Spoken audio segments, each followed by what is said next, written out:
මතක තියාගන්න විහිළුවට කරන කර්මයක් වෙනවා. ඔය අම්බ සක්කර රජුරු ඉදිරියට අමනුෂ්‍යෙක් ආවා. එයාට ඇඳුන්නේ නැහැ. ඊට පස්සේ අහනවා ඇඳුන්නේ නැත්තේ ඇයි කියලා. මම නාන්න ගියාට පස්සේ යාළුවෙක්ගේ ඇඳුම් හොරෙන් හැංගුවා කියනවා. හැබැයි හොරෙන් හැංගුවේ විහිළුවට කියනවා. හොරා ගන්න අදහසින් හෝ නොදෙන අදහසින් නෙවෙයි විහිළුවට. විහිළුවට ඇඳුම් හංගලා මට මේ ජීවිතේ ඇඳුම් නැති වුණා කියනවා. දැන් දුවේ පුතේ ඔයාලා කෙනෙක් බය කරන්නේ විහිළුවට නම්. නමුත් අනෙත් එක්කෙනා බය වෙන්නේ ඇත්තට. දැන් මම එක ආරණ්‍යයකට යනකොට ඒ ආරණ්‍යයේ හිටපු හොඳ හාමුදුරනම. අනේ මේ ගොඩාක් හොඳ හාමුදුරනමක්. මාත් එක්ක කතා කරලා තිනවා දවසක් බණ කියන්න ආසයි කියලා. මාව ගෙන්නගෙන මම ලවා බණ ලියව ගත්තා. ඒ හාමුදුරන්ට බණ කියන්න ආසයි කියලා. ඊට පස්සේ ටික කාලයක් ඉඳලා ඒ හාමුදුර සිවුරු ඇරියා. පස්සේ ඇහුවා ඇයි හාමුදුරනේ සිවුරු ඇරියේ? ඊට පස්සේ කියනවා මම පොඩි දෙයකටත් බය වෙනවා. කුටියේ ඉන්නකොට කොලයක් වැටුණත් බය වෙනවා. පොඩි සද්දයක් ඇහුණත් බය වෙනවා.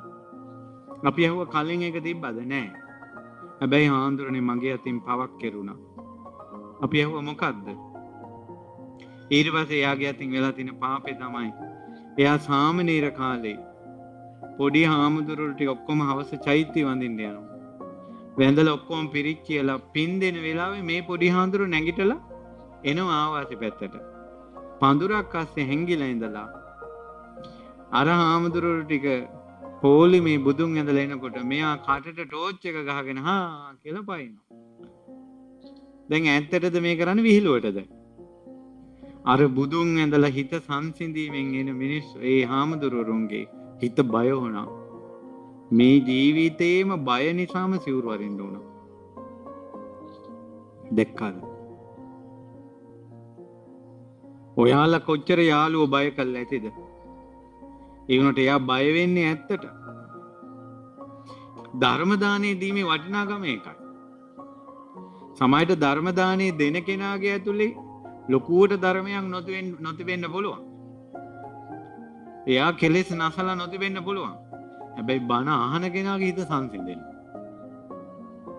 බණ අහන කෙනාගේ රාගය සංසිඳෙනවා.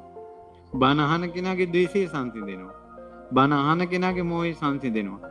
ධර්මයේ දේශනා කරන කෙනාට මහත්ඵල මානසංස පින් රැස් වෙනවා. අන්න ඒ රාග දේශ මොහ සංසිඳීම. එයම සුගතියේ උපද්දවනවා. මම මේක කියන්න තව හේතුවක්. සමහර කොල්ලෝ ඉන්නවා විහිළුවට කෙල්ලොත් එක්ක යාළු වෙලා පෙම්හබ කෙලිනවා. කෙල්ලොත් ඉන්නවා එහෙම. ඔයාලා විහිළුවට කළාට එයාලා ඇත්තට ආදරය කරනවා. ඒ කර්ම විපාකෙන් සංසාරෙම සැබෑ ආදරයක් හිමි වෙන්නේ නැහැ. රැවැටීමම විහිළුවම උරුම වෙනවා. විහිළුවට කඩි ගෝල් ළඟ තෙල් කුඹි ගෝල් ළඟ යාළුවෝ ගෙන්නන ගිහිල්ලා අර කඩි කනකල් බලාගෙන ඉන්න විහිළුවට කරන්නේ. නොට ඒ කඩියා ඒ තෙල් කුඹිය කන්නේ විහිළුවට නෙවෙයි ඇත්තට. අර යට වේදනාව දැනෙන්නේ ඇත්තට. මලගෙවල් වල රෑ තනි රකින්නකොට අර නිදාගත්ත මිනිසුන්ට එක එක විකාර කරනවා. මම මලගෙදර ගියා පොඩි කාලේ. ඒකට තව කොල්ලෙක් නිදා හිටපු කොල්ලෙක්ගේ අතේ මොකද මේ සිග්නල් ගාලා නහයට පොල් කෙන්දක් දැම්මා. ඊට පස්සේ දැන් මේ මුලනවා. ඒක කට්ටිය එකතු වෙලා hina වෙනවා.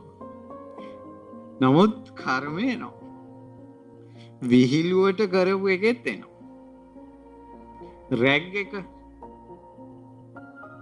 එක කරනකොට ඇත්තටම තවත් කෙනෙක් අපහසුතාවයට පත් කරලා යාට කරදරයක් කරන අදහස නෙවෙයි තියෙන්නේ. පොඩි අර ඉස්කෝලේ ළමයි ජොලියට කැම්පස් වල ළමයි ජොලියට මුන් ටික එක ගානට හදා ගන්න ඕන කියලා මොන හරි අරමුණ ඇති. නමුත් සමහර ළමයි බය වෙලා සියදි විනාශා ගන්නවා. බය දුන්නොත් Tamanට බය හම්බ වෙනවා. දැක්කද පින්පව්? ඒ නිසා විහිළුවකටවත් පාපයක් කරන්න හොඳ නැහැ.